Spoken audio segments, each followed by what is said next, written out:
The 2025 football season is upon us. College football kicked off yesterday. Great slate of games. We'll get into that a little bit later in the show. We have the Patriots. Their roster is set. 1 week and 2 hours from right now, I'll be handing it off to the first Patriots pregame of the year. Patriots-Raiders. So the buildup is here, Cerrone. We are ready to go just to kind of set the table before we get going. Because we have another show next week, we can get a little into the Raiders today. This is mostly going to be kind of a season preview. We'll react to the roster cuts, take a look at the initial roster, get into more big picture stuff, and then we'll do the Raiders next week. But this is it. We're back. We're here with you every Sunday. I said it last week. Thank you so much to everybody who reached out during the offseason asking when the show would be back. And we're looking forward to season 3 here getting going. Yeah, man. It's happy to be back. Back on here with you. I always say, man, you're the best man in business in this whole region, man. So it should be fun. The season should go. It should be different this year. There's a different vibe and different expectations with this roster, and things to be excited about. So I think it should be a really fun season, and it's going to be a real interesting week coming up. So I really look forward to it, and look forward to see how this thing is going to turn out. Well, it was an interesting week last week, just in terms of some of the moves that were made and the Patriots getting down to 53. And it wasn't all on Tuesday. It wasn't all at the cut-down deadline. A couple guys getting cut on Wednesday. You had Jabril Peppers on Friday, which I think surprised a lot of people. We'll dig more to that in a little bit. Just the big picture reaction for me when you look at the Patriots' initial roster. And we had talked about this throughout the offseason last year. And we would get calls, why is this guy still on the team? Why is that guy still on the team? They need to overhaul this position. They need to overhaul that position. And I was sitting here saying, like, yes, the roster needs to be better, but you need to be realistic about how much can be done in one offseason. We knew all along it was going to be a multi-offseason rebuild. Usually in the NFL, from year to year, just 1 year, right? You turn over 40% of the roster. That's significant. Yeah. The Patriots, as we sit here today, and there could be more moves to come this week, 27 players who are on the Patriots 53-man roster were not on the active roster at the end of last season. And if you want to pump that number up a little more, DJ James was here. He was just on the practice squad. Actually might have counted him in the 27. Jack Westover, though, I did not count the 27. He was on the practice squad. He was signed to the active roster the last week of the season. So over 50%. That is significant roster turnover, as you're going to see. Now, whether it works or not, you could argue some of the guys they moved on from, they should not have moved on from. There's been a lot of talk of David Andrews and kind of the up and downs Patriots have had at the center position. Some other spots, some key veterans they let go. Fine. We'll see if it ultimately works out. But if the goal coming in was to hit the reset button, tear it down to the studs, we need to get a new program, a new culture in here, they checked that box emphatically. This is a significant roster. This is more than you can ask for, realistically, when it comes to roster turnover. Again, we will see if it ultimately works. But this is going to be a brand new Patriots team we see on the field next Sunday. This is not, personnel-wise, going to be reminiscent of last year's team. And some of the guys who are returning, Drake May, like second-year player. Yeah. New player, right? Christian Gonzalez, you're obviously not moving on from that guy. So really a true fresh start, it feels like, for Mike Vrabel and this staff as they get going. It kind of reminds you of he came in like the NFL has a transfer portal. Well, so they were saying yesterday that, and not to bring it right back to college football, but Bill Belichick has 70 new players on his roster. Yeah. And I was watching somebody go, 70? That can't be right. 70? And that is what you see a lot of these schools do now. Yeah. And it's the reason exactly for the right. overnight success. Yeah. It's how Florida State is able to beat Bama yesterday. It's like, oh yeah, well, half these guys weren't even here last year. So I mean, it can work in your favor, it can work against you sometimes. But I think when you mentioned it, broke it down to the studs and completely regutted the place. And coaching staff, players, they want to establish a different culture in here, playing style, guys that they kind of, this guy might have bad habits that we really can't shake or whatever. We want a guy that, younger guys that we can coach up and coach in our ways. So for different reasons, they were basically able to hit the transfer portal and flip this roster. Now, will it work out? Time will tell. But I think they're trending in the right direction. But the question is, how fast is it going to turn around? And the coaching staff, the game-to-game elements of it, how the game plan is going to be, how they're going to execute. So I think they're going to have their ups and downs. One week they're going to be great, others they're going to struggle. But look, I mean, we looked at this team over the last few years and said, man, they need to overhaul at several positions. It wasn't like if they could just get the left tackle or the offensive line right, they'll be good. No, the receiving room, the running backs, and fresh bodies out in the secondary and the front seven, they all needed help, and they addressed it. So now we'll see if it'll work out on the field. So yeah, they Vrabel came in like Deion Sanders, bringing his own luggage, and everybody had to go. So hey, time will tell if they're able to turn it around. Do you have any other just big picture takeaways from the 53? Big picture, man. I wouldn't say a youth movement, but in some spots there is. It seems to me like they're going more with an athletic approach. We talked about this a lot last year, having guys, speed, quickness, playmakers. Not saying they have the talent of major Pro Bowl playmakers, but they seem like they have a lot of guys that can start on the outside. The receivers that can make a guy miss, make big plays out of it. You bring in Travion Henderson, big play type running back. Because we know Drake May has the ability for the big play on the offensive side. And you have a defense that seems like it's more opportunistic, turn guys over, can get to the quarterback, force turnovers, fumbles, things like that, but interceptions especially. So it seems like they're going with a more aggressive athletic approach, but we'll see how that works out. But I think there's a lot of fans that are pretty excited about this roster. Not saying Super Bowl excited, but I think they think this team can fight for that final playoff spot. No, you're right. And just pulling it up here, I don't have the list as of today, but as of initial roster cuts, the Patriots were the 11th youngest team in the NFL, average age 26.08 years, and they've since moved on from Jabril Peppers and Kendrick Bourne, who were on the high side of that. Javon Baker was on the low side of that, but that moves them down a little bit. They were just over the Jaguars at the time this was calculated. So they might be in the 10 youngest teams in the NFL. And you look at the teams in here, Packers, youngest team in the NFL, viewed as an up-and-coming team. The Eagles, obviously they've arrived, but that's a younger team. Yeah. The Bengals are viewed as kind of a youth movement team, again, closer to being there, but definitely on the younger side than older. Seahawks, Jets, rebuilding teams. Chargers, young and up-and-coming team. Surprised the Chiefs are on here, honestly, at 8. Really? And then the Dolphins, who I'd also think would be a little higher but now that you got that list in front of you, is it true that Washington is the oldest team in the league? Yeah, and by like a good amount. So the Steelers really? And again, this is as of final roster cuts. This was on Tuesday, looking at the Philly Voice, because it's just the first one that came up. So the Steelers are 31st at 27.28 years, average age. Commanders are almost a whole year older, 28.09. Wow. So they are, you know what I think that is? So they have the most players 29 or older. They have 25 players 29 or older. The next closest team has 17. So a lot of their depth is veterans. Their depth is not made up of recent draft picks. Gotcha. Like most teams. So I think the Patriots were like this a few years ago. They had what was, for the most part, a young team, but they had Tom Brady and Matthew Slater, and that jacked the average up a ton. Yeah. So I wonder if, the Commanders have a couple guys that I think are really dragging that average up. So, no, but the Patriots, you're right. One of the younger teams in the NFL. It is a youth movement. It is a roster reset with over 50% of the roster overhauled from last year, especially on offense, not as many on defense.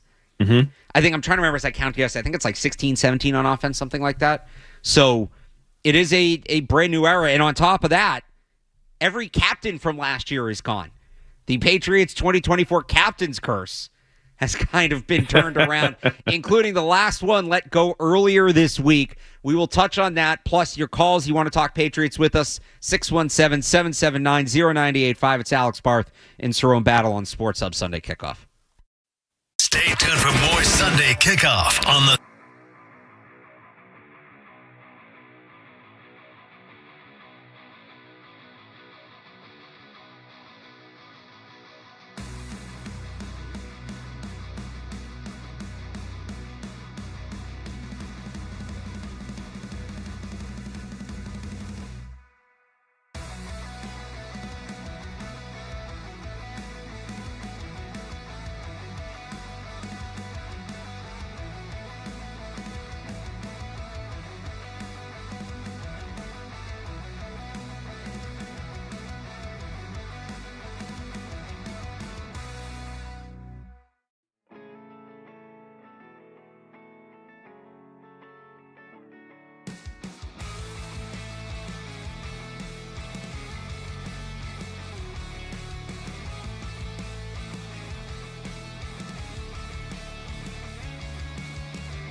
Allen on a deep drop, looking to throw, steps up, fires it, right, kickoff. Peppers is there. He cut in front of the receiver, Knox, and the Patriots with a takeaway as he falls at the 45. That's a big one right there. And I said it's going to be the safeties today with their rotations versus Josh Allen. They got to stay fresh, play them all. Hell of a read by Peppers, baited him into the pick. 7th interception for Allen this season.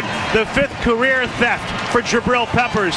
Goodbye, my lover. Goodbye, my friend. You have been the one. Back here on Sports Hub Sunday Kickoff, Alex Barth, Cerrone Battle with you. And that was the surprise cut. It didn't come during roster cuts. You get through Tuesday, all right. You know, Cole Strange, not really a surprise cut, but a notable cut. And then the next day, Kendrick Bourne, Javon Baker, okay. You know, a little surprising after they made the team, but they kept 8 wide receivers. And then out of nowhere on Friday, Jabril Peppers let go by the Patriots. A guy that I think had a good career here. A guy they brought in had been dealing with injuries, hadn't really found his spot. Had some success. Injuries became an issue. Obviously, last year he had the issues off the field, missed significant time. But the Patriots are moving on from Jabril Peppers after the speculation that it would be Kyle Duggar, who the team would look to offload in the offseason. I know Mike Reese, some others have pointed out potentially if they do move off Duggar, Peppers is still here.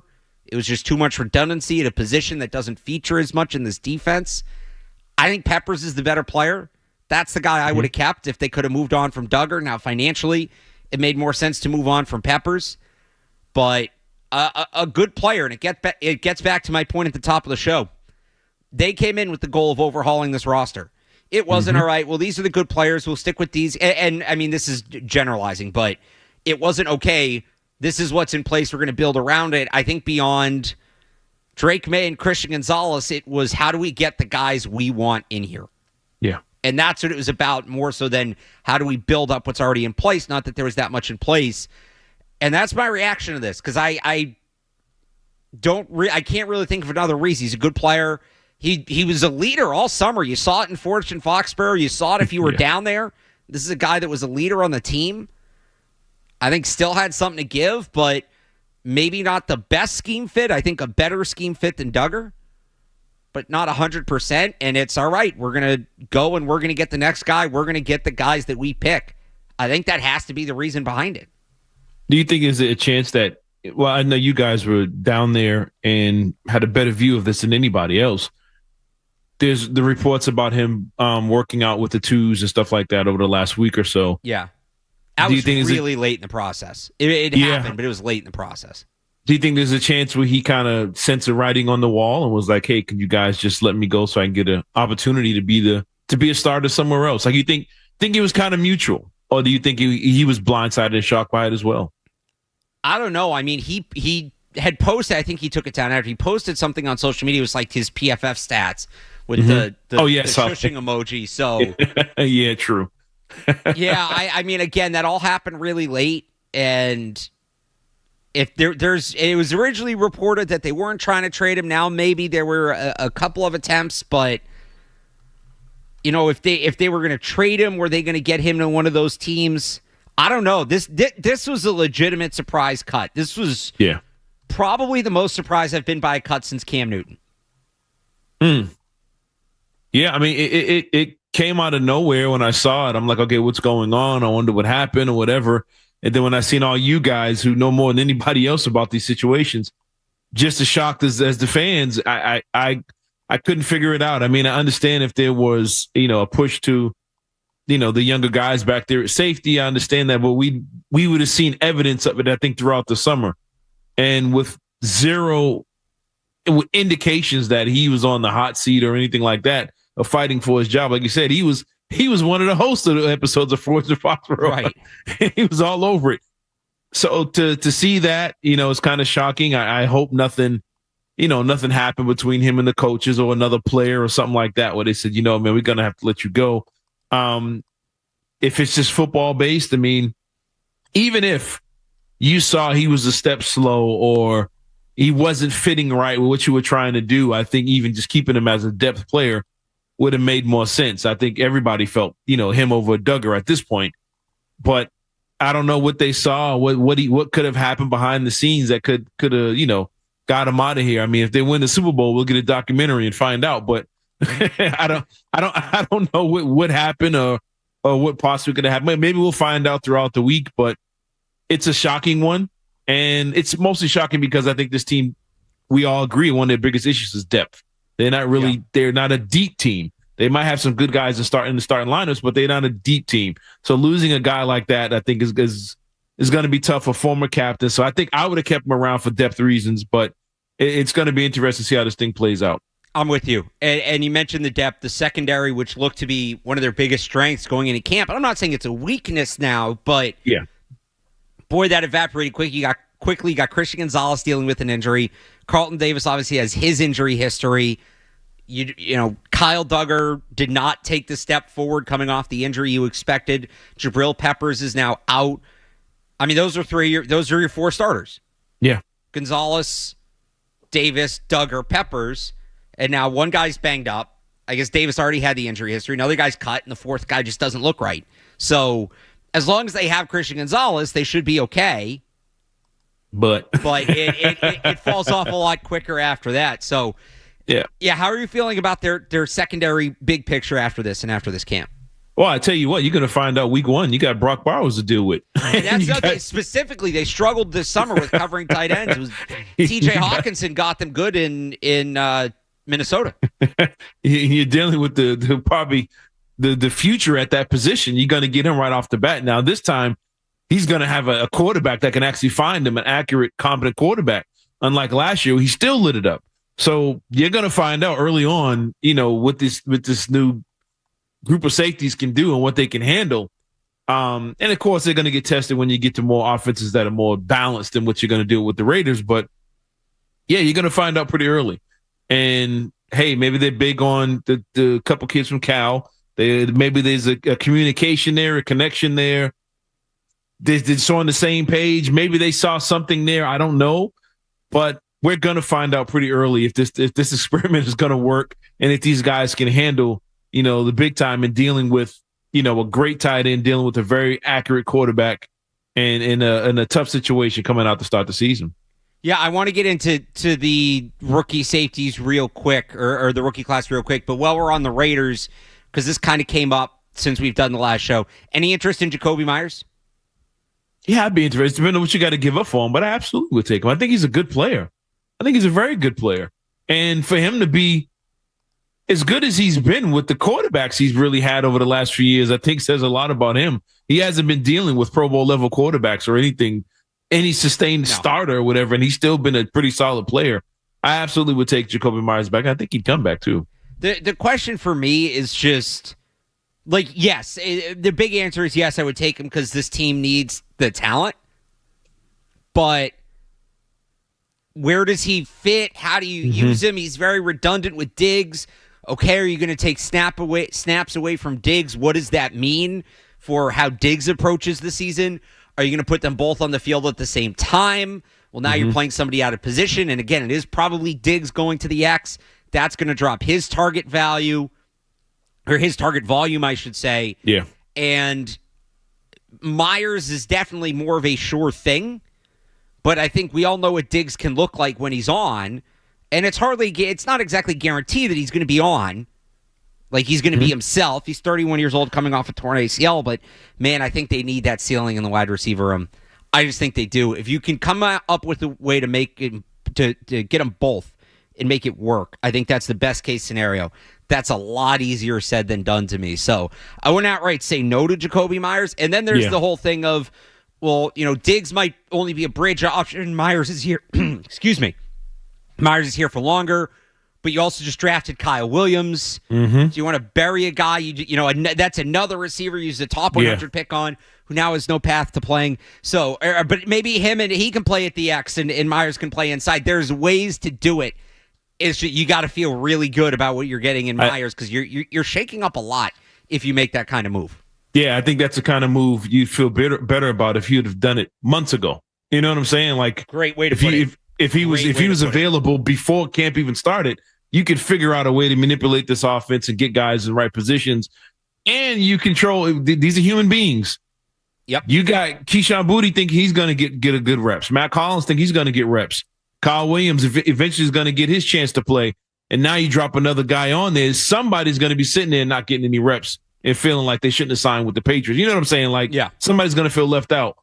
Now everybody kind of knows their role, understands where they're going to fall in line here. But if you add another guy to that, you're going to get a rookie who's not going to play, and then you're going to get a somewhat veteran who's like, man, I thought I was going to be a part of this thing, who's not going to get burned either. So, yeah, if you'd have done it back in June or something like that, I think everybody would be fine. But I think going into it now, you might not want to mess with what you have. I know the fans are like, the receivers aren't that good to mess anything up. It's still all about fit and playing football the right way, and I think that's the part that a lot of people overlook. But, yeah, it's tough. And again, what are you giving up to get him in return as well? So I think that's the other part. Who would you rather have, Diggs or Myers right now if you could only have one? Oh, man, that's tough. I'm taking Stephon Diggs. is I'm good, taking man. the ceiling. I'm taking good. Diggs, I think you're right. It's like Myers, okay, he's going to be a steady guy for you, but his steady, is that enough? Is he a big play steady? I know Diggs, if he has 1 week where he's got 150 yards, that's a week of 150 yards I'm not going to get out of Jacoby Myers at any point during the season. But Diggs, I know he has the ability to light people up when he's on. So, yeah, I think I'm going to stick with that, with Diggs over Myers. 617-779-0985. You want to join us? I mentioned I want to get back to the safeties and the rookie class as a whole. Just go. You mentioned Brock Bowers and the Raiders, which is why I brought up Myers. But to go back to what this release means in the roster cuts as a whole, get ready to see a lot of this rookie class. I know that the Patriots drafting, and rightfully so, for the last few years has been critiqued this week. The 2022 class is almost all but gone. The 2024 class in just a year has been, really diminished. Patriots can't afford that this year. I'll explain why after this. It's Alex Barth and Cerrone Battle on Sports Hub Sunday Kickoff. More Sunday Kickoff is on the way.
kickoff setup, deploying 2 return men. And the kick is airborne to the right side at the goal line, right foot on the goal line. Henderson takes it straight ahead. Travion across the 20, 25 with a seam and a cut right past the 40. Slips a hit to the 50. Only the kicker now run to the 30, to the 20, to the 10. Goodbye! Touchdown, Patriots!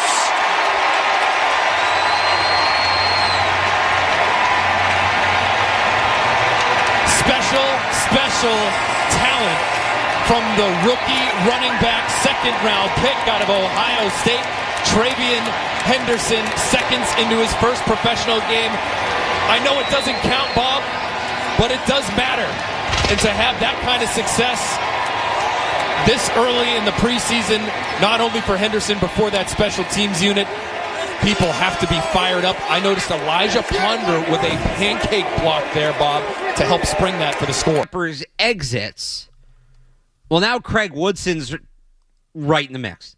The rookie safety, the 4th-round pick, it's going to be him and Jalen Hawkins, it looks like, is the top safeties, but you're not, he was going to play, but all right, you have Peppers, you have this veteran who can step in. I guess they still have Duggar, but again, we've kind of seen how the coaching staff maybe feels about where he's at. Mm-hmm. And he's not alone. Coming away from roster cuts, this rookie, in the past, the Patriots have at times buried their rookies. And this has been a team that's deferred to veterans and brought the rookies along a little more slowly. Just looking at how things are going to go at the start of the season, Will Campbell's going to be your starting left tackle. Obviously, that needs no explanation. Very important player.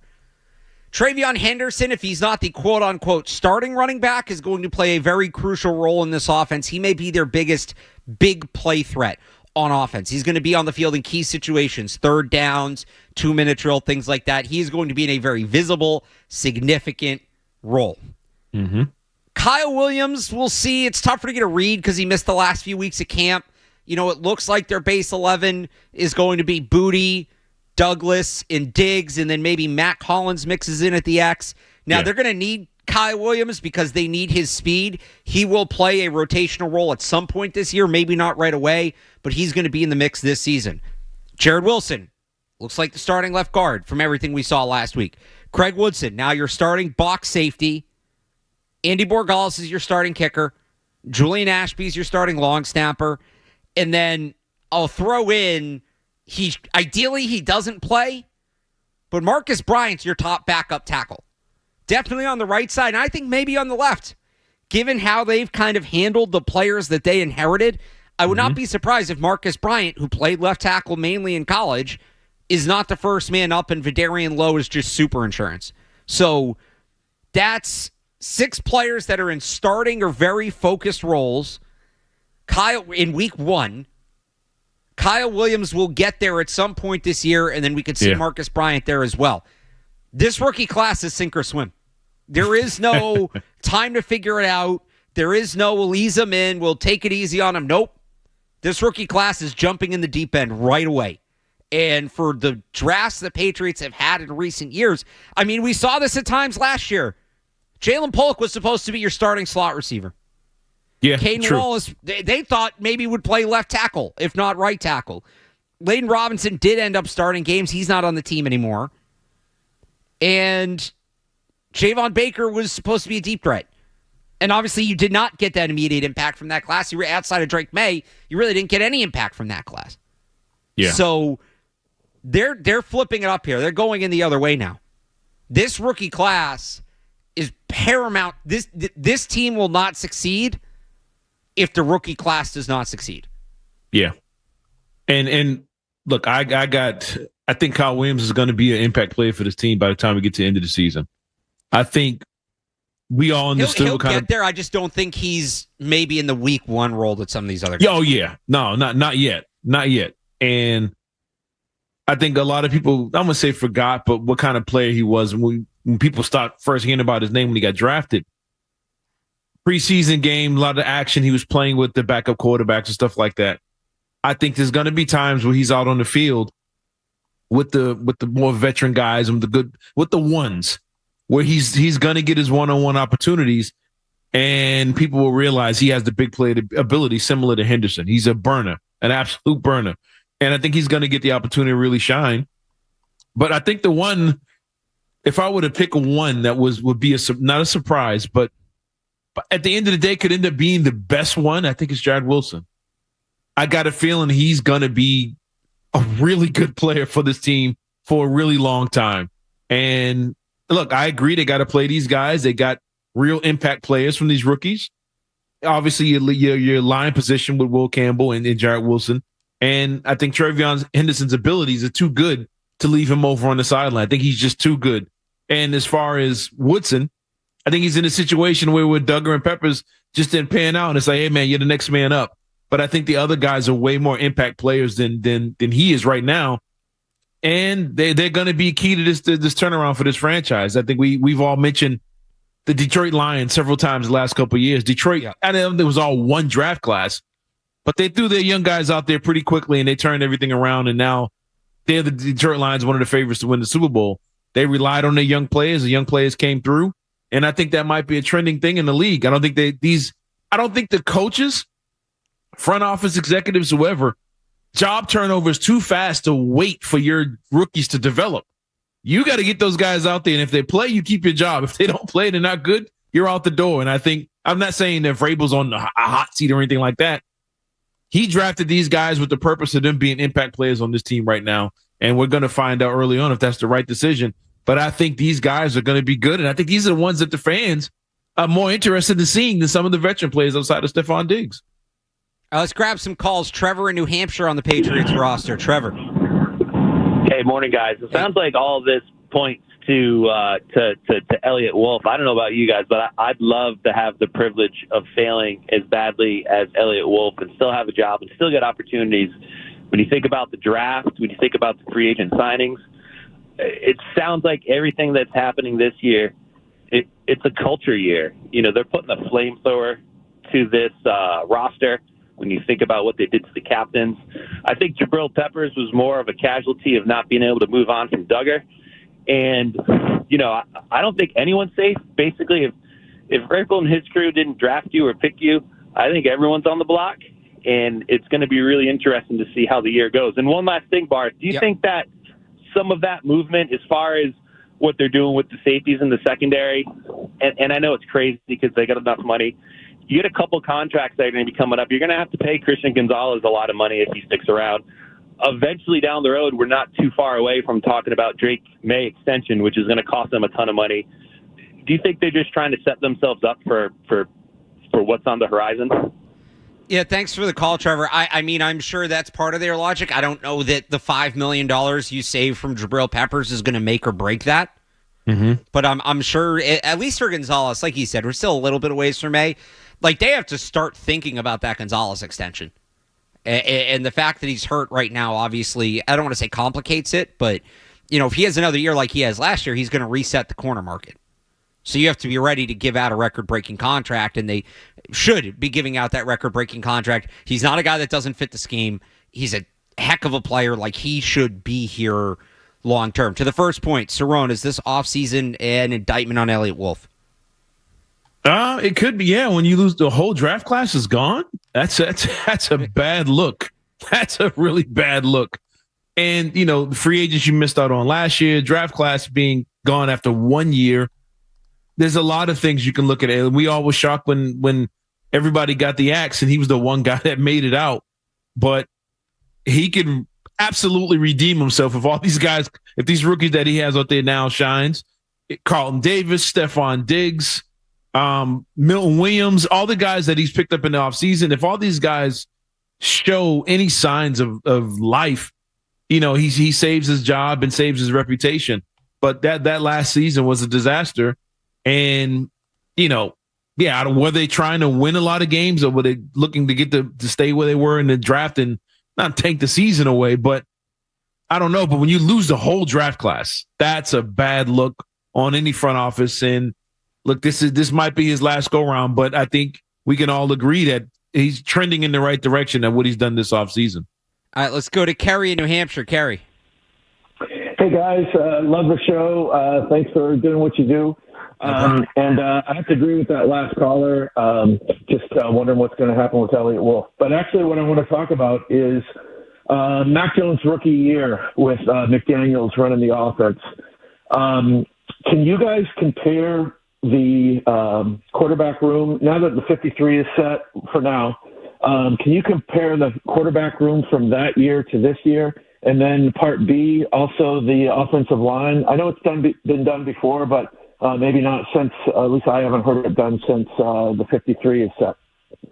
Thanks for the call, Kerry. Comparing the quarterback rooms, I mean, it's Mac Jones. It's Mac Jones and Drake May. They were the quarterbacks those respective years.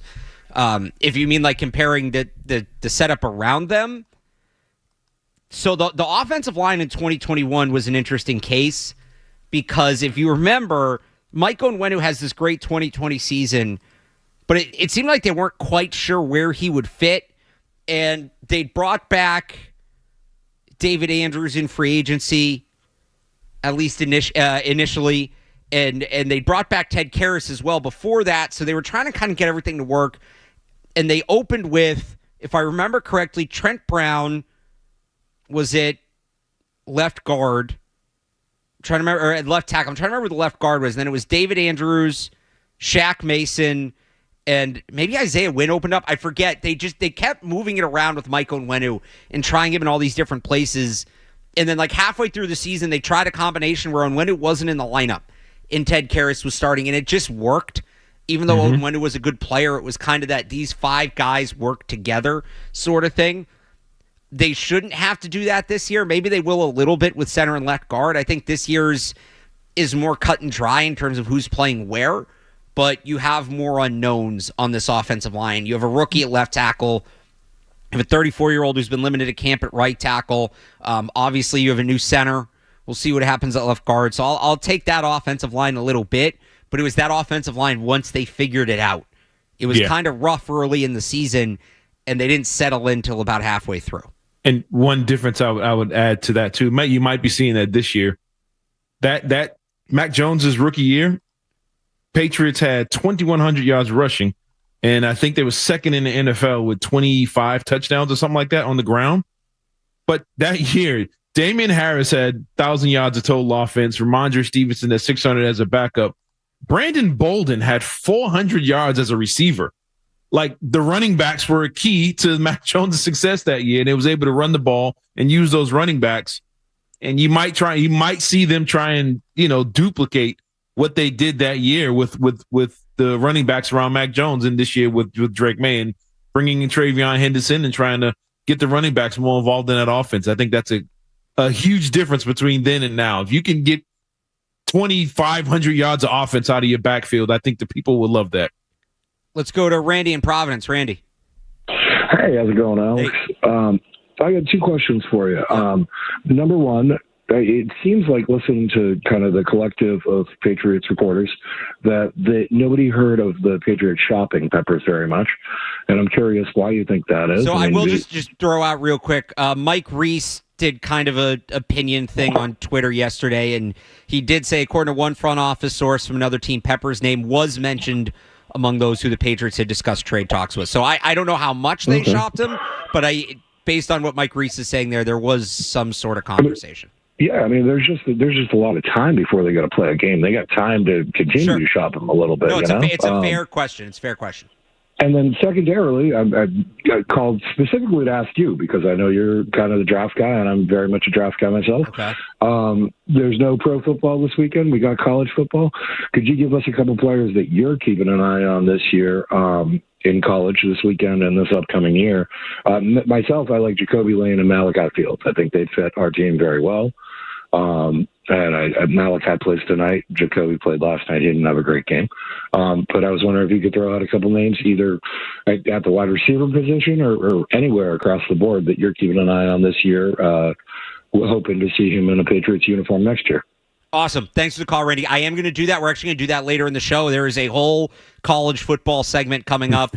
I'll give you, if you watched LSU last night, you saw a couple of them, but we'll get to that in a second. One more call here before we hit the break. Dean in Shrewsbury. Dean.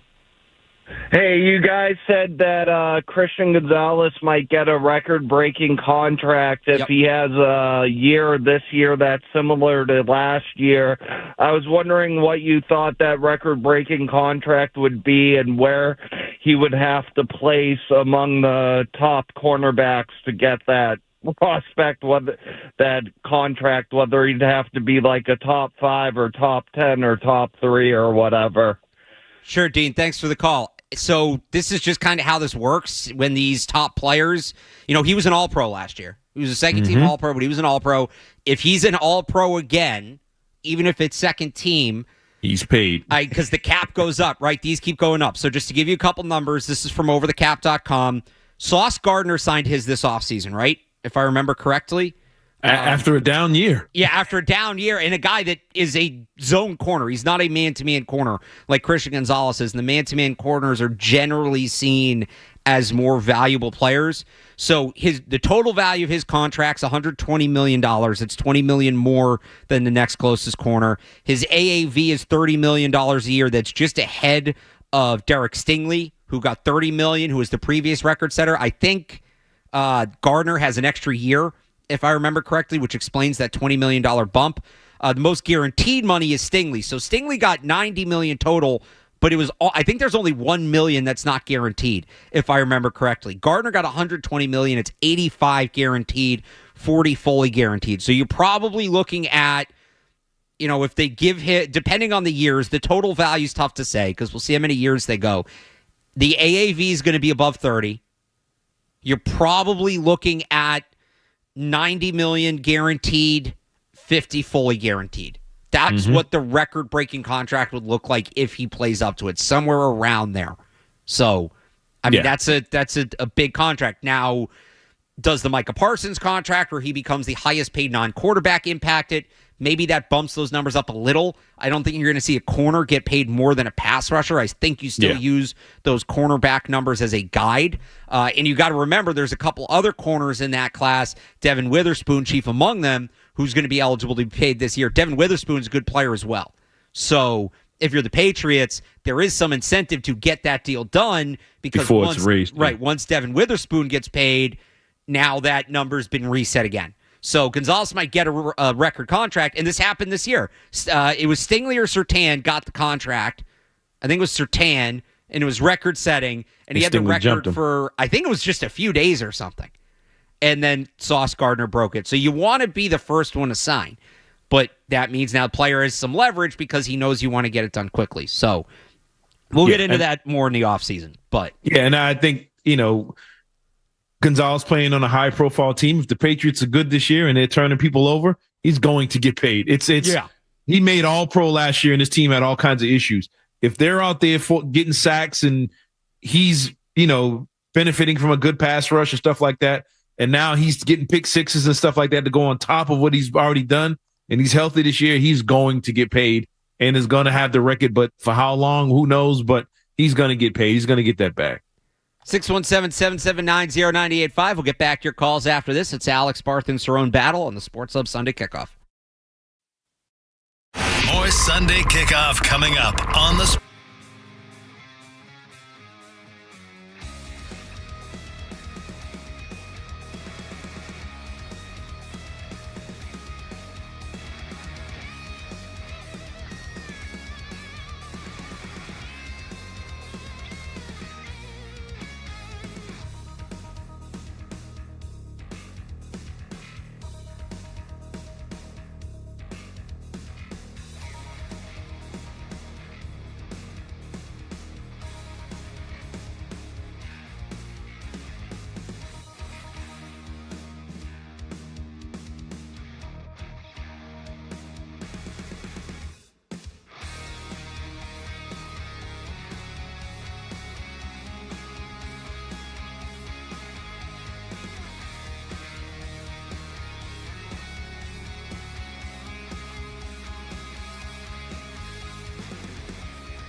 and on the Patriots pass defense.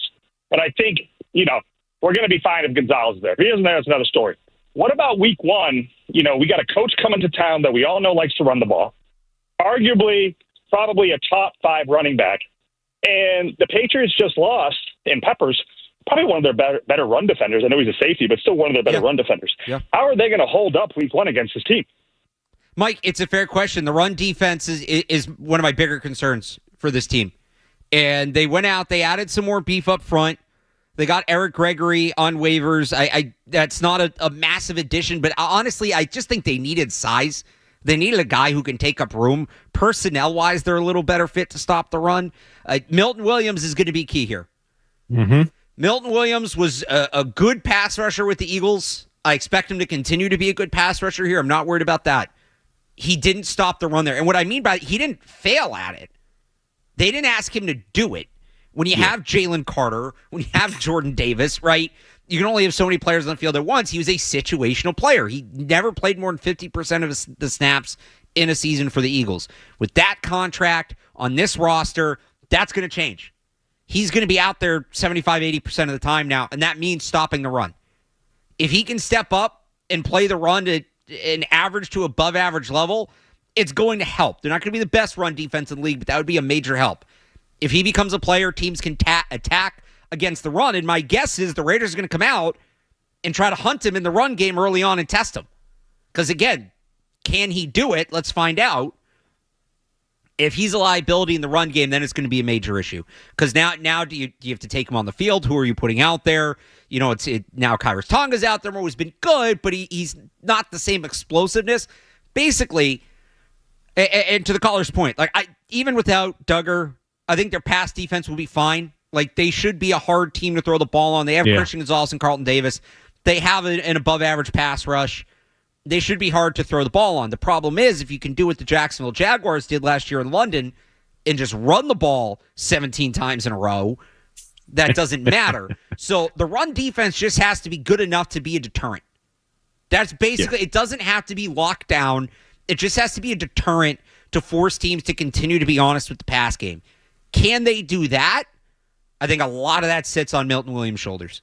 And it's another thing that takes away a team's run game, something they couldn't do the last few years, score the ball. If you score enough, make a team play from behind, and then it eliminates how often they try and run the football. When you're always in the hole, they're going to run the ball 17 times in a row, like the Jag, you said, like what the Jags did last year. You got to be able to put up points on your end and make them be more balanced and have to go to the air more. Now they're throwing into your strengths. But I think I agree with you. It's Milton Williams, it's Christian Barmore in the middle, Robert Spillane. It's all these guys. Can they, he's going to be juiced up when they play this weekend. But it's what can those guys in the middle of the field do? If you can force a team to have to throw the ball, you're gonna win more of those battles. And I think they're just going to have to be more. They can't sit back on the heels, and they're going to have to play aggressive in the run game because I think they understand that teams are going to try and run on them as well and test them out early. But if you deter teams early on and take that away, put Genty in a hole the way he's struggling to get his feet together, then you got a shot. But you can't go out there and be down 10-0, 13-3 or something like that, because now teams are going to sit on that run game and try and take advantage of you and test to see if you've improved from where you were last year. Don and Carver on Javon Baker. Don. Yeah. I'm wondering, I started thinking about this Javon Baker signing with the Philadelphia practice squad and not coming back to the Patriots. And would that have anything to do at all? Maybe this is a reach with the albatross that Josh McDaniels has been carrying on his shoulders for years about his complicated system regarding wide receivers in his offense. Thanks, guys. Yeah, thanks for the call, Don. Maybe a little bit. I just wonder if he kind of saw the writing on the wall. You see all these other guys, recent draft picks getting moved on from. There's a ton of wide receiver depth ahead of them. Now, obviously, the Eagles have a ton of wide receiver depth too, but maybe it was, hey, if I'm going to spend the whole year on a practice squad, let me Super Bowl contender. Right, see if I can go to a Super Bowl contender, something like that. Though the Eagles actually don't have obviously the top of their depth chart's loaded. They don't have a ton of wide receiver depth. They have 5 guys on the roster, one of who is Jahan Dotson, who's kind of been up and down in his career, and the other is Darius Cooper, who's a UDFA out of Tarleton State, who did beat Army over the weekend. First ever FBS win for them. But that was wild. Yeah, that was a great game. There may actually be, believe it or not, as wild as this sounds, an opportunity. There may be a quicker opportunity for him in Philly than there is in New England. And he's going to become a big play machine for them. You just know it's going to happen because the way they run the ball, play action, and the fact that they're going to have to pay attention to the other receivers on the outside. You're going to see moments. If he gets a chance to make this team to play with the starters, there's going to be times where he's got one-on-one and he's streaking down the sidelines or down the middle of the field, and they're going to find him. You know it's going to happen. Same thing with Tyquan Thornton, too. You just know it's going to happen. Well, Tyquan's in a great situation. I actually think Tyquan Thornton's a decent season. Yeah, I think he is too. Just because that offensive fit for him and he doesn't have to shoulder. As long as he stays healthy, that's obviously the if with him. All right, let's get a quick check of the headlines. I want to get into the start of the Patriots season. We'll talk a little more about that Raiders game. How important is it for the Patriots to come out strong? We'll do that next. Here it's Alex Barth and Cerrone Battle on Sports Hub Sunday Kickoff. From the Telfair Tire Studios, WBZ-FM and HD1.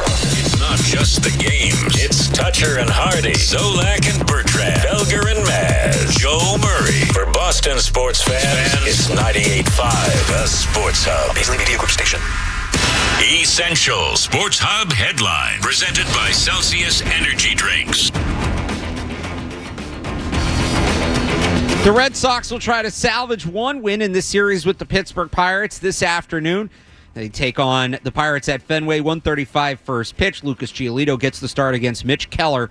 Sox lost 10-3 on yesterday. After the game last night, the Sox signed closer Aroldis Chapman to a $13 million contract extension for next year with a mutual option for 2027. Chapman this year, a 1.04 ERA in 57 appearances at 37 years old. The New England Revolution lost last night at Gillette Stadium. They fell 2-1 to Charlotte FC. In college football, the big game of the day, number 3 Ohio State took down number 1 Texas 14-7. Number 9 LSU beat number 4 Clemson 17-10. Florida State upsets 8th-ranked Alabama 31-17. 2 more games today. Number 13 South Carolina takes on Virginia Tech this afternoon. And then number 6 Notre Dame visits number 10 Miami tonight. Bill Belichick makes his UNC debut tomorrow night against UNC. Sports Hub headlines are brought to you by A Voice for Mikey Autism Foundation Gala on Wednesday, September 3rd at the Cape Club in Sharon. Guests will enjoy an evening of dinner, dancing, celebrity appearances, and more. 100% of the proceeds will go to support families struggling to care for an autistic child. To purchase tickets or donate, please visit avoiceformikey.com. That's avoiceformikey.com. I'm Alex Barth on Boston's Home for Sports, 98.5 The Sports Hub. Your next update at 10 o'clock. Listen to it, laugh at it, get mad at it, agree with it, argue about it. It is Boston Sports. Boston Sports. And it is all we do. 98.5, The Sports Hub. He begins the approach with a run-up and a swing right leg. Every football game starts with a kickoff. This is Sunday Kickoff with Alex Barth and Cerrone Battle on your home for Patriots football. 98.5 The Sports Hub. Our goals will be to win the AFC East, to host home playoff games, and to compete for championships. That's what it's going to take. And what the timeline is, just like we say with injuries, we're not going to put a timeline on an injury, and we're certainly not going to put a timeline on what those will be. But that's going to be the expectations, and we're going to work like crazy, and we're going to compete like crazy. We're going to give the players a plan, and they're going to form an identity on the field and the way that we're going to play and play for each other that they're going to be proud of. And we're not going to, we just want to be good enough to take advantage of bad football. That's where we're going to start. And that's what I've tried to tell all the players is right now, I don't know if we're good enough to take advantage of bad football. I'm not sure. We're undefeated right now, but if we can just work towards taking advantage of bad football and being good enough to when somebody makes a mistake, capitalizing on it and not being the ones that make the mistakes and focusing on the little things and the details and helping them do their job better, that's a great place to start. Take advantage of bad football, eliminate bad football, and things will take care of themselves from there. That's not the be-all, end-all. That alone will not get them to the Super Bowl, but the Steelers will see how it looks with Aaron Rodgers and then a young team in the Carolina Panthers. How important is it to you for the Patriots to start strong? Like, how important is it for them to at least go 2-2 through this first 4-game stretch? Very, very important. I think it's important for Mike Vrabel. It's important for Drake May in this offense. It's important for the guys like Stephon Diggs and the free agents that signed. They didn't come here to lose, and it's important to get off to a good start and get those guys feeling great about themselves and to get the team's confidence up. Fan base, of course, is important. Everybody be fired up for that, and it's important to the rookies. You mentioned all the rookies that are going to be playing, and what it does for their morale and their expectations going forward. They get off to a 3-1 start or something like that, they wouldn't know anything about having a bad month of football. It's just creating good habits and stuff like that. And something I wanted to mention earlier that kind of goes into this. You mentioned all the rookies are going to play, and I'm like, I know there was times years ago where a lot of young players got a chance to burn for this Patriots team. 01, 02, 03, whatever. And I looked up 2003. Ty Warren, Eugene Wilson, Bethel Johnson, Asante Samuel, and Dan Copen, Tully Banta-Kane. That was the 2003 draft class. Could use a class like that. They all played immediately. Like, they didn't start every game, but all of them had multiple starts, got a lot. Eugene Wilson, Asante Samuel played a lot. Ty Warren, I think, started every game that season. And, of course, Dan Copen. But that's a draft class. They threw the rookies out there, and they got it done. It was surrounded by veterans and great players. Don't get me wrong. But there's been times where you've had to throw your whole draft class out there, and there's times that it's worked. Can't work any better than 03 Patriots, but you got a good culture. You got them used to winning and kind of get the expectations going with these young players. So yeah, it's very important that they get out. It doesn't even matter if the game's a 10-9. If you come out of the first month of the season, you're only Ellis to the Steelers or something like that, you're going to feel good about. Look how good everybody felt after they beat the Bengals in one game last year. Excuse me. So if you come out with a good month of football to start the season, it'll be a good look for everybody from the front office on down to the Travion Hendersons and guys like that, the rookies. So yeah, it's very important to get off to a good start. And then just to extend that, so Raiders, Dolphins, Steelers, Panthers, they then have the Bills at Buffalo, primetime. It's a tough game. At the Saints, at the Titans, home against the Browns. You got to win those. You've got to capitalize on that stretch because that's the first half. That's 8 weeks. Then you got to win those. Falcons and Bucks are tough games. The Jets should be easy. Bengals, Giants, bye, and then you close Bills, Ravens, Jets, Dolphins. So it ramps up in that second half. It is important for the Patriots to be better at the end of the year than they are at the beginning. That used to be one of their hallmarks. They've not done that going back to the last few Belichick years. But more importantly, they've got to take advantage of the winnable games early on in their schedule. If it's still a feeling out process early on for them, because it's going to be a feeling out process for the other team too. Mm-hmm. If it's a feeling out process for them early on, there's not a lot of games on the back half of that schedule to make up for it. So I think it's truly important that they capitalize early on.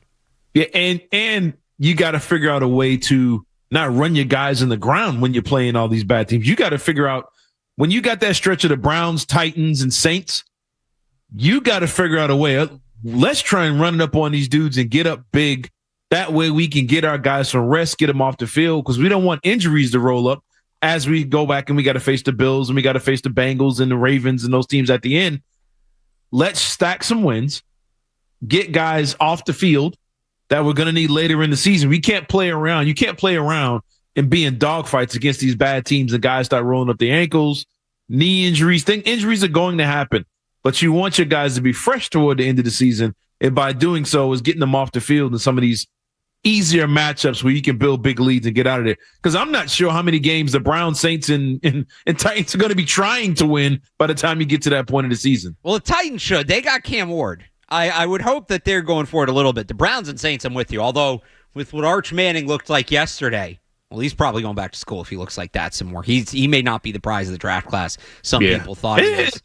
The funny thing is the Manning family tried to say that before the season started. Like, grandfather was like, "Oh, he's staying another year." Yeah, let's tamp it down a little bit. Sometimes you just run into Matt Patricia. That's what happens. I do want to get to that game yesterday. I also want to take a bigger picture look NFL. We are very Patriot-centric on this show, but just, ahead of the start of the NFL season, first game on Thursday, how does the shape of the NFC, the AFC, the shape of the NFL impact the Patriots? We'll do that next. It's Alex Barth and Cerrone Battle on Sports Hub Sunday Kickoff.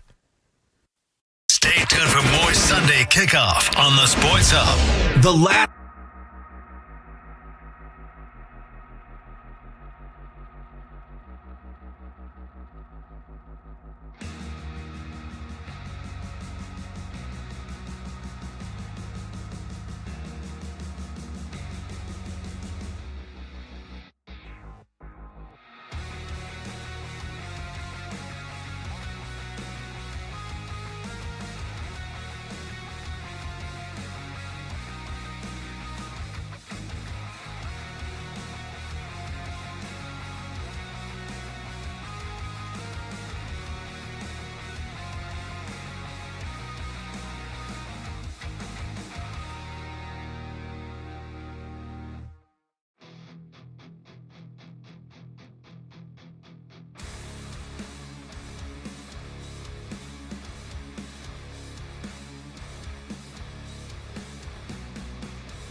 of the league right now. We'll start obviously in the AFC East. Still probably the Bills division. Yeah. Should the Patriots finish in second in the AFC East, Ron? Yeah, I think so. I think you said Miami's a mess right now. There's going to be a job opening there pretty soon. And the Jets, I don't believe in their quarterback. I've never really have, and I think it's a quarterback league. And when your quarterbacks aren't on the level, you're going to really struggle, especially playing out in the Meadowlands as the season goes on. It's just, I don't think it's going to work out there, and that's just a bad situation for them, and they're going to be rebuilding really soon. So I think the Patriots, I would say by default, they're the second best team in this division, and not saying they're that much better than the Jets and Dolphins, but I think those are two teams heading in a complete different direction than where the Patriots are trying to go. So I got the Patriots second behind the Bills in this division. I'm with you on that. AFC North, Ravens, Browns, Steelers, Bengals. This should be the Ravens division running away again. We'll see if the Bengals are healthy. They should be back in the mix. They should be competitive after struggling last year. I just don't think they have the defense to truly get over the top. The Steelers are the wild card. I don't know. I was a believer in Aaron Rodgers when he first got to New York. I thought we were going to get him kind of out of spite, trying to prove it. He gets hurt. 40 years old off the Achilles. He just didn't look right at times last year. They don't have much receiving talent beyond DK Metcalf, who's obviously a big addition. The defense is still good, but I still think that's the Ravens division. Yeah, that's the Ravens. The battle, I think, is for a second between the Steelers and Bengals. I don't even know if that ends up being close, honestly. I'm not a believer in the Bengals. It's not so much the Steelers. Really? I just don't believe the Bengals. The defense? The defense, man. Their offense was exceptional last year, but they were 500 team. What was it, 9-8 or whatever it was? They couldn't make the play, couldn't get off the field on defense to make the play, and that's with one of the elite pass rushers in the league. They still struggled defensively in key moments. I think they have to be more balanced when they run the football and things like that. But I think their passing game, we all know, is elite. But I think the Steelers have a better opportunity to be more above average offensively, above average defensively a little bit. But I think they're a better team overall than with the Bengals. The Bengals offense is elite, but I think their defense takes a significant drop. But I think they're going to be neck and neck for that second spot. But the Ravens are just the Ravens are a wagon. They're one of the teams you think going to win it all. But I got the Ravens winning that division with a tight one between the Steelers and Bengals behind them. AFC South, Titans, Texans, Colts, Jaguars. If CJ Stroud doesn't go back to where he was as a rookie, I mean, I like Cam Ward. I don't know that Cam Ward is one of these rookies that's going to come in. I don't think he's Jaden Daniels. Yeah. I don't think he's going to have that kind of year. The Titans should be better. That division, and we'll see what the Jaguars can do. Liam Cohen trying to reinvigorate Trevor Lawrence. There is some talent on that roster. They didn't play up to it last year, but you have guys like Brian Thomas Jr. Yeah. They've got some ability on defense. The Colts aren't in it. The Colts are good enough that they're not going to get the top pick, but they're not good enough to be in the division. They are stuck in the worst kind of limbo possible. Mm-hmm. But I don't know. If CJ Stroud takes a step back, their wide receiver room's taking a hit. Their defense is taking a hit. I go the Texans by default, but I think this could be one of those ones where there's three teams that are all right around 500 at the end. Yeah, on paper it looks like the Texans should run away, but again, I don't think they will. And the Jags, first of all, you got to keep Trevor Lawrence healthy. You got to keep him upright, which is a big but I think the Jags have individual players here or there that are big play type of guys. Yeah, that it looks like they're bad. Oh, whoa, 70-yard touchdown! Like they have guys like that on both sides. You know what I'm saying? But can they put it all together and be a good team that can get double-digit wins? I don't know. But I'm going to go with Texans because I think they have the better quarterback, the best quarterback in the division. And again, quarterback league, they got the best one in that division. If you can keep him upright, I think they're going to be good. But I think the Jags will be close as long as Trevor Lawrence is healthy. AFC West, I think this division is going to be a letdown for people. Look, the Chiefs are still obviously going to be in contention as long as Mahomes is there. But they continue to lose more talent than they're adding, and this is what happens. This is why dominating for 20 years is not a guarantee. You got to keep that roster up around the quarterback. So, they'll still be double-digit wins. They'll win the division, and they'll still be in the mix, but I don't know that they'll be quite as dominant as some people are expecting. I don't know if Denver and Bo Nix can match what they did last year. The defense obviously still plays. Can the offense maintain its level? I'm not a big believer in the Chargers. I'm not a big believer in Harbaugh. Another team that feels like they lost more than they gained in the offseason. And then the Raiders are, I like Geno Smith. But he's more of a product of his environment quarterback. Mm-hmm. And outside of Brock Bowers, Jacoby Myers is unhappy. What are you getting out of him? They have Max Crosby. The rest of the defense isn't great. I think if you could take a win total for a division, I don't know if this exists. If you could take a win total for a division, I think I would take the under on the AFC West. I would not be surprised if this somehow ends up being a one team in the playoff division. Look, I'm Kansas City's got Mahomes. They absolutely have Mahomes. They have the best coach in that division, probably best coach in the AFC. I think Kansas City takes a significant step back. I think they won a ton of games by the skin of their teeth last year, and I don't know if they get those. Kelsey's a step slower. He's basically what Jason Witten was his last few years in Dallas. You just run 5 yards and turn around and put your hands up. He's getting married. I don't know how much focus he has on football right about now, but Kansas City, they got the Eagles, the Ravens, Detroit, the Commanders, the Bills, Broncos twice, Chargers a couple times. They have a tough schedule. Kansas City has a tough schedule. Yeah. They're losing pieces here or there, and their best receiver is going to be out now for 6 games or whatever it is. So I can see Kansas City taking that step back. Now, is it far enough back in the pack where they're fighting? No, but I don't see Kansas City. I think this would be their worst season they've had under the Mahomes era. I think this might be their worst run, not because of him, but because I think the talent around him is finally taking that hit. And you're looking at a situation where you could be the 06 Patriots or something like that, where you're at that turning point where you got to bring in a new regime of players to put around Mahomes. And I think they're in that situation right now. I'm with you, but I still think they win the division.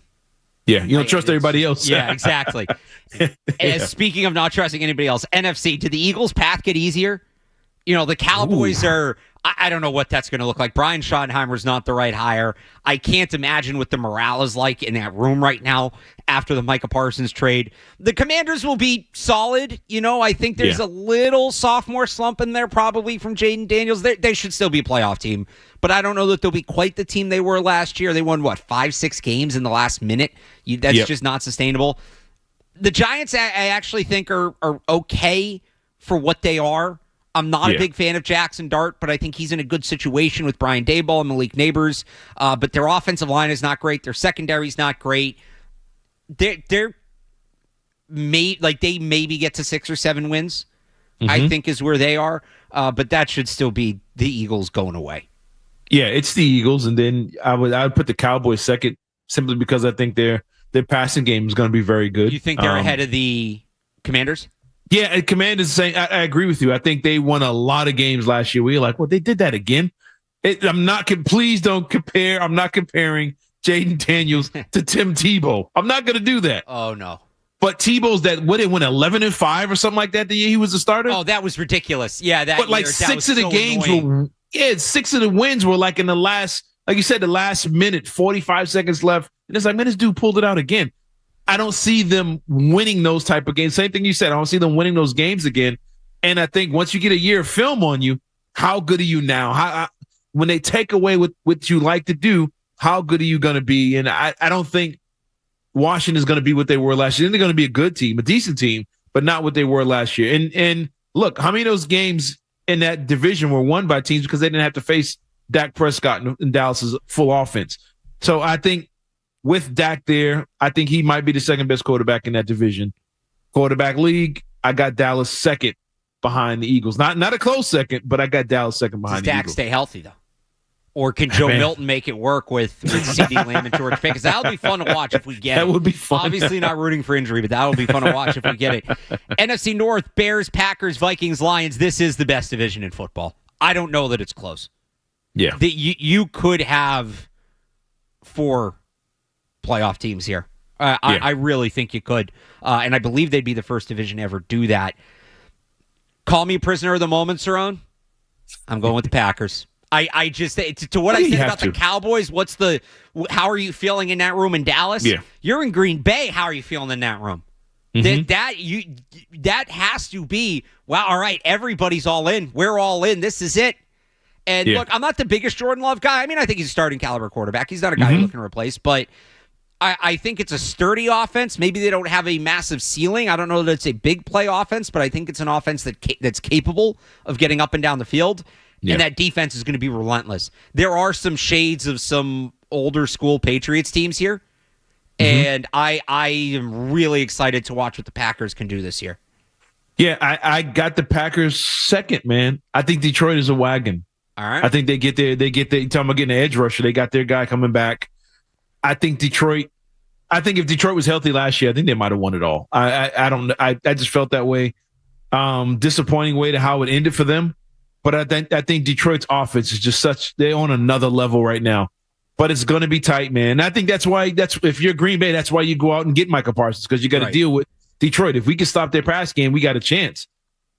I think Detroit's going to be there, but Chicago, I think they're going to be close. I don't think them and Minnesota are going to be battling it out.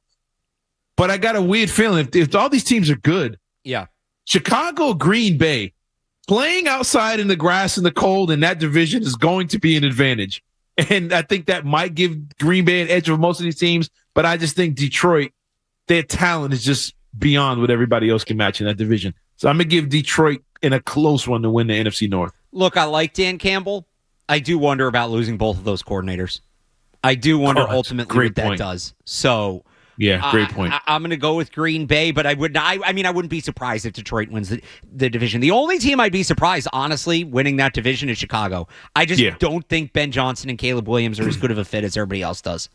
Yeah. I'm a little worried about the lights getting bright for Caleb Williams after what we saw at times last year. Yeah, I think they're going to more so get in the way. They're going to be flying the ointment. They're going to steal wins from other. They're going to beat some of these teams and kind of hurt their chances. They're not going to be the pushovers like they've been for the last 10 years or so. You know what? Could they get, could they get a little feisty and sneak in the playoffs with 9 wins? I could see that. So, NFC South, Bucks, Saints, Panthers, Falcons.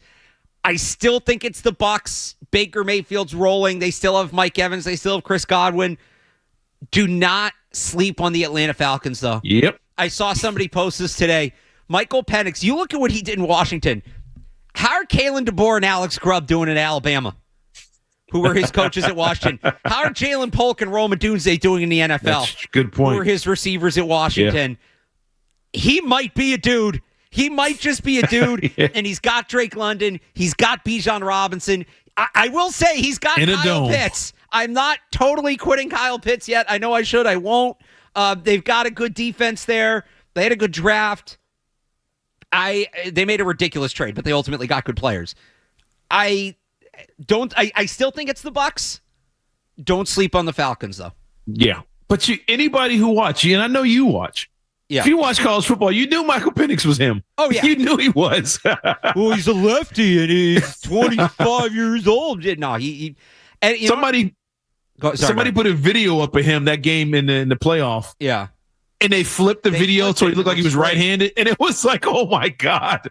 But Michael Penix is him. Everybody's worried about his age, his knees, and stuff like that. I understand the concerns. He elevated everybody around him in Washington. There's no doubt about it now. I think it's pretty clear. He elevated everyone on that roster, including the coaching staff. If Michael Penix is out there elevating people in Atlanta, watch out for the Falcons. They're going to be tough. That passing game in a dome, in a conference that's always either he got another game in a dome, he's in Florida and playing in North Carolina. Watch out for Penix in that offense. They have a running game. They have a passing game. They're a good team. We're going to worry about their defense a little bit, but I think the Bucs are going to win that division.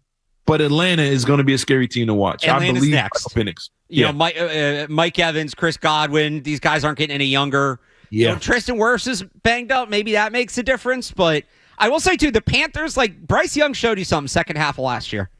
Yeah. So they're going to be a little feisty, too. I don't think they're going to win the division. The Saints will be just. Watch their receivers, too. Carolina's receivers could be scary good as time goes on. And all those teams get to play the Saints, who might get the first overall pick. And then the NFC West here, we're up against it. Rams, Niners, Cardinals, Seahawks. It's a pretty meh division for me. I think the Niners window's probably close to close. That team's gotten pretty old. The Rams are not a factor if Matt Stafford's back is banged up. I'm not a big believer in Kyler Murray at this point. I think he is what he is. And the Seahawks are in a transitionary period. I think the Seahawks might still have a chance to win the division. I really don't know who to pick here. If Stafford's healthy, it's the Rams.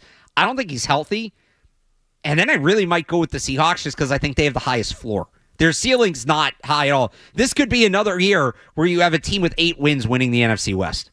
Yeah, I might have to go with the Rams because of their coach. It's. I think they have the best coach, not just in that division, but probably in the NFC. I might have to go with the Rams just to win out, and I think they have a little bit of talent here or there that can carry Stafford if he's not the Stafford of old. They still got a little bit of talent there, but I'm gonna have to go with the Rams. But it's not gonna be pretty. All right, give me your preseason Super Bowl pick. Who you got? Oof, man, I got the Eagles going back, man. They just it's easy. It was easy for them, and I think it might have just got easier. But I got everybody's healthy. I got the Eagles, and I got the Eagles beating the Baltimore Ravens. So Lamar's going to get one. Lamar's got to get one. He's got to get his. I think it makes sense it happens while Derrick Henry's there because Derrick Henry is a big help to Lamar Jackson in terms of taking some of that physical weight load off of him in the run game. Yeah. I said this before the Parsons trade, so this is not me being a prisoner of the moment. I think I said this with like Felger or somebody last week. I think the Packers are in good shape. I think the Eagles are the best team in the NFC.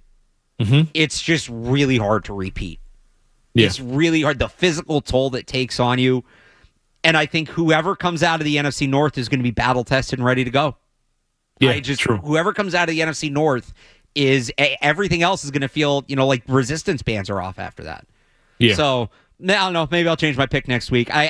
Give me Packers Ravens, which would be an awesome Super Bowl, by the way.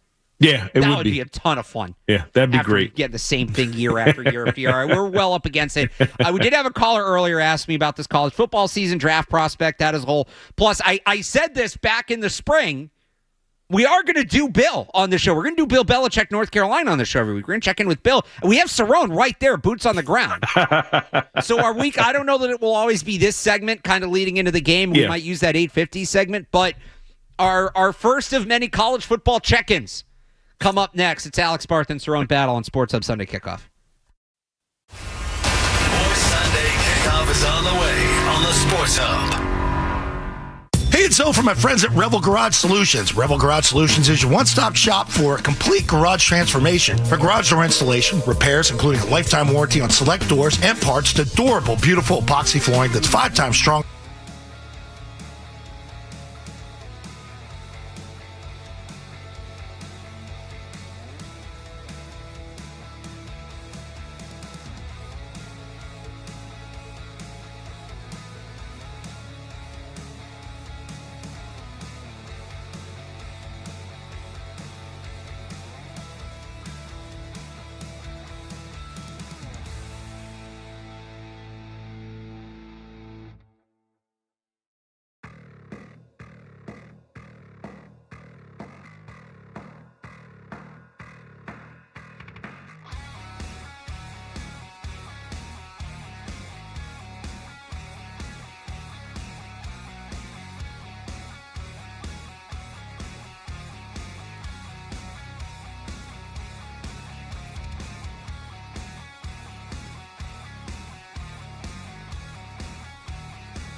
I'll tell you anything. Don't worry. You take care of yourself. You handle the C gap. How do you know when you watch a team in camp that it's ready for a game? Well, I don't know if you ever think you're really ready. Opening day is always, a tough day. You prepare things the best you can, and then you move forward, whether it's within that game or in succeeding games based on what you see. Inside out now, right? We got to get the inside guy. Punch him. Opening Monday night, this place is going to be full. New era for you, new challenge for you. How would you describe what you think your emotions will be like coming out on the field against TCU? Well, I'm going to try to focus on my job, help the team in areas that I can with decision making or, maybe a strategy change or something like that if that's appropriate. Players going to have to go out there and make the plays. I won't be able to do any of that for us, which is probably a good thing. And we're all going to need to do a good job for it to all come together. Bill Belichick college football era begins Monday night. UNC and TCU. Standalone game, Monday Night Football. And like I said, we're going to talk about this each week. Cerrone, how are people feeling down there about this? Is there excitement? UNC fans is nervous. It's more nervous. The excitement was all summer. Okay. The season tickets sold out immediately, all the buzz and all the hype and all that stuff. Now it's time to play football. Now it's like all the trash talk and all that stuff comes to an end. Now everybody's all nervous. They're underdog at home against TCU. And look, I think it's more so because it's unknown. Like I said, they can completely flip the roster over. Everybody, and they think the cheerleaders are new. I mean, everything is new there. And they've revamped everything. So I think it's more of an unknown thing. No one knows what to expect. And to compare it on a national level, I think it's very similar to Colorado playing TCU, Deion's first year there with Shedeur Sanders and Travis Hunter and all that stuff. It was more of an unknown thing. And I think this has the opportunity to be a similar situation where they're not a championship contender, but they're going to be the team that gets talked about every week. I think they're going to have their moments where they pop, and they're going to have moments where they struggle. And their biggest issue to me is the quarterback situation. Gio Lopez is there, but no one knows how good this kid is going to be. And I think that's the thing holding people back from anointing this UNC team as a team that could win the ACC and compete for it right now. But we're going to find out the question that everyone always asks, is coaching the key to college football, or is it more about the talent? You got probably the greatest coach in professional sports coaching them on their sidelines. Is that going to be enough for UNC to beat out some of these teams that are considered more even? TCU is not that much better than them on their level, and enough to have them hang around with what we saw from Florida State or Clemson, teams at the top, or even Georgia Tech at this point. Are they good enough to hang with those guys? And is Belichick worthy of 4 wins or 5 wins or so that have put this team in the playoffs? So all the attention and all the pressure's on them now. Yeah, see, I think they're going to be okay because, like you said, TCU's a relatively even opponent. Yeah. They should beat Charlotte. Yep. They should beat Richmond. That's an FCS school. UCF barely beat Jacksonville State this weekend. No. You could be 3-1 or 4-0 going into a home matchup against Clemson the first week in October. That's a real game. Yes, that's it is. A big boy game. After that, Cal, true freshman quarterback. Bill's going to put him in the torture chamber. Mm-hmm. Virginia's not very good. Syracuse isn't very good. Stanford's bad. Wake Forest, Duke's legit, and NC State's not bad. So they're Wake Forest didn't look too hot either. Right. So it's not like they play the Florida States and the SMUs or even like BC and Pitt. Yeah. They're really playing outside of that Clemson game. They're really playing the bottom of the ACC. And you mentioned Gio Lopez. I think the thing is, if he doesn't work out, they have a couple other quarterbacks that maybe don't have like a ceiling, but have proven they can kind of handle their own. Max Johnson, right? The son of Brad Johnson, who I'm kind of surprised Bill's not starting just because the NFL connection. I'm surprised about that too. And I think he had the injury a little bit back, but I thought he was going to name him the starter. I thought he was going to go with him, but I was shocked when they went with Lopez, and maybe what he can do with his legs or whatever. I don't know, but I thought it was going to be Johnson for sure. But they have a couple guys that like they can go to. So I think they'll be okay in that regard. It's just as long as the foundation doesn't fall apart, they're playing all teams that are winnable games. And in the past, it'd be 50-50 with UNC. Look, they had the 6th best portal class in the country. I think they were 20-somethingth overall recruiting class. I can't imagine. I think they were like 14, 15 recruiting were class. Were they? I got to pull that up on 24/7. I thought it was lower than that. But Bill's not going to play the freshmen. I don't know how many freshmen they really recruited. Yeah. Bill's going to play the kids he got in the portal. Yep. And they had one of the best portal classes out there. So for that reason, they were 36th overall on 24/7. Okay. Or sorry, they're 29th overall, 36th on freshmen, 9th in transfers. The only schools ahead of them in transfers: LSU, Texas Tech, Miami, Ole Miss, Oregon, Florida State, Missouri, Auburn. Yeah, it's not a bad group of teams to be in. And I tell you what, this team this year is the wait and see trial. I'm not saying far as their standings, their records, whatever. This team on national TV, prime time, those uniforms, the Jordan logo is going to be all over the place. This is the year where they're going to rack up in recruiting. They're going to be the transfer portal.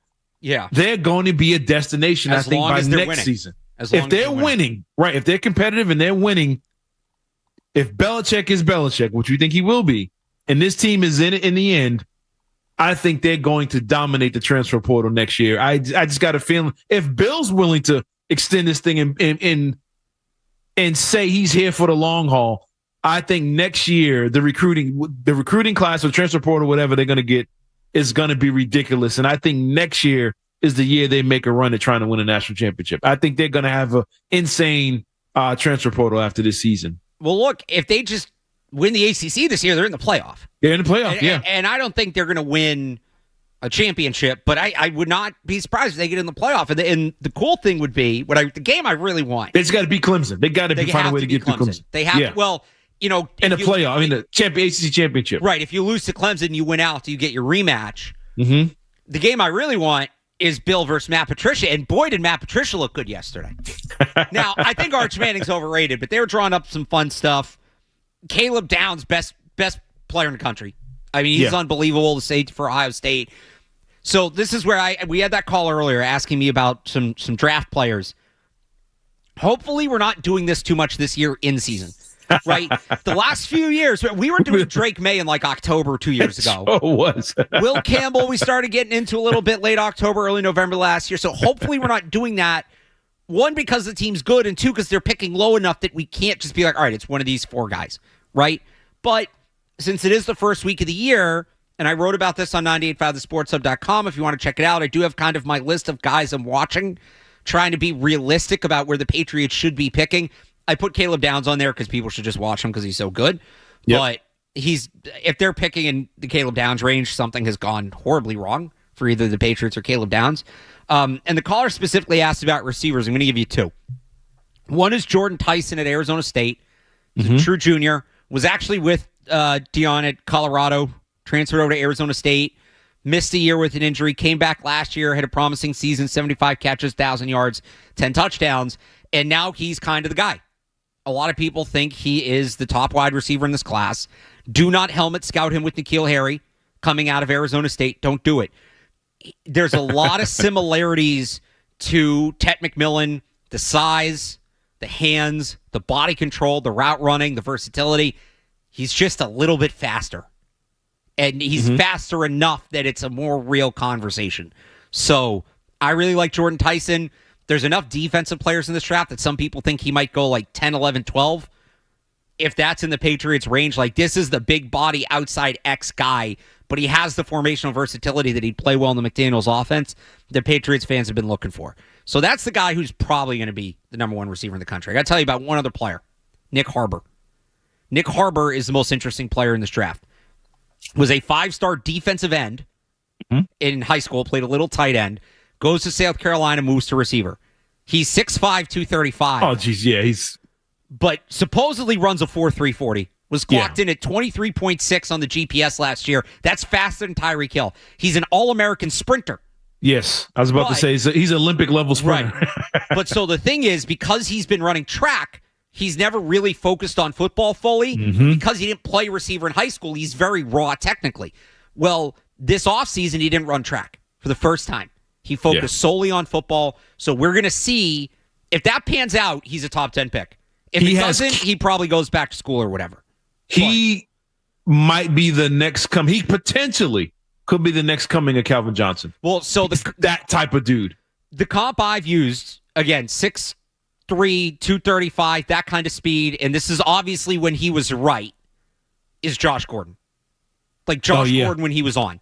Yeah. And you're going to hear DK Metcalf comps as well. Yep. I don't know that he has the jumping ability, but, I mean, I've done the draft 8 years. He might be the best raw athlete I've seen. We just got to see if he can play football. We got to see if he actually put the work in and picked up the nuances of the wide receiver position. He'll play today against Virginia Tech. He's got a Heisman caliber quarterback in Lenore Sellers, so he's got a chance. Like the quarterback's not going to hold him back. So he'll be a player to watch as well. There's a couple. Again, I have more on 98.5thesportshub.com. Any other players real quick here, Cerrone, that you're looking at? I have a few edge rushers on there, some right tackles. Harold Perkins, linebacker from LSU, would be so awesome in this defense, and he was great last night. Anybody for you real quick? Absolutely, the linebackers, the LSU's linebackers are phenomenal. If you watch a lot of these games this weekend, I was so happy that defense showed up this weekend. It looked like 1980s football in some of these games, and I kind of loved it. Defense was there. Even the daggone Colorado Georgia Tech game was 3 yards in a cloud of dust. That was kind of fun to watch. But the linebackers over at LSU, all of them, first of all. I'm looking at the tight ends. I think the Patriots need a pass catching tight end. Keep it local here. NC State, Justin Jolet. He's phenomenal hands, good route runner, but I don't know what he can be in the run game when it comes to his passing ability. But I'm interested in seeing what these tight ends can do. I think that's a position where I think the Patriots got to get younger and they got to find a playmaker at tight end. Not saying the guys they got now are bad, but a younger playmaking tight end I think would be the final piece to this Patriots offense going forward, and the final piece for Drake May. We'll be back and wrap it up next. It's Alex Barth and Cerrone Battle on Sports Hub Sunday Kickoff.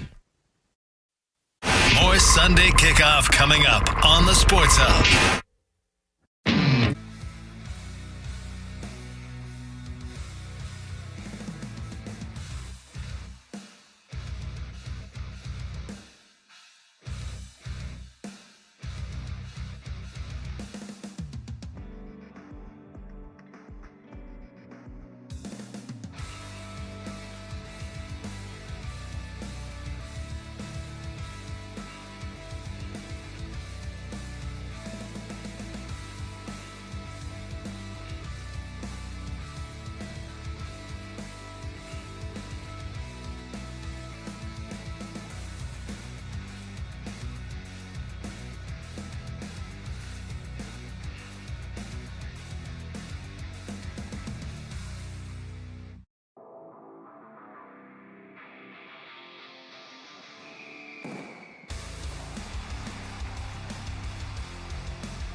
Sports Hub Sunday Kickoff. Again, we'll be back each and every Sunday for the rest of the season. This is it. The show is back.